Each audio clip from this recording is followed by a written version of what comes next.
When President Evariste Ndayishimiye was sworn in June, he vowed to ensure national unity, peace and social justice.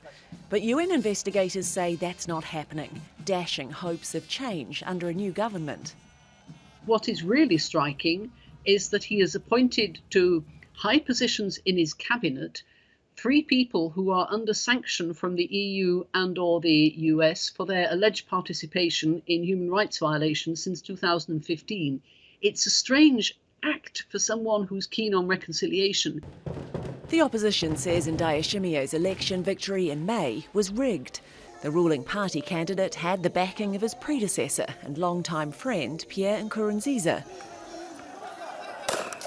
UN investigators have highlighted abuses linked to the election, accusing security forces and the ruling party's youth wing of kidnappings, beatings and sexual violence. One of the findings that was particularly troubling was how these violations were aimed at preventing the main opposition party from carrying out their activities and effectively taking part in these elections. The UN investigators weren't allowed into Burundi.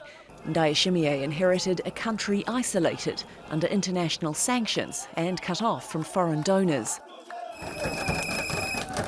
The latest crisis began in 2015, when then President Nkurunziza decided to stand for a third term. Hundreds were killed and 400,000 displaced in months of violence. The UN Commission later accused government forces of crimes against humanity, including summary executions, rape and torture. Burundi is one of the world's poorest countries, with a troubled history of ethnic violence. The UN report comes days after a local group investigating past violence opened 8 mass graves in southern Burundi, suspected of containing the remains of victims shot by security forces in 1972.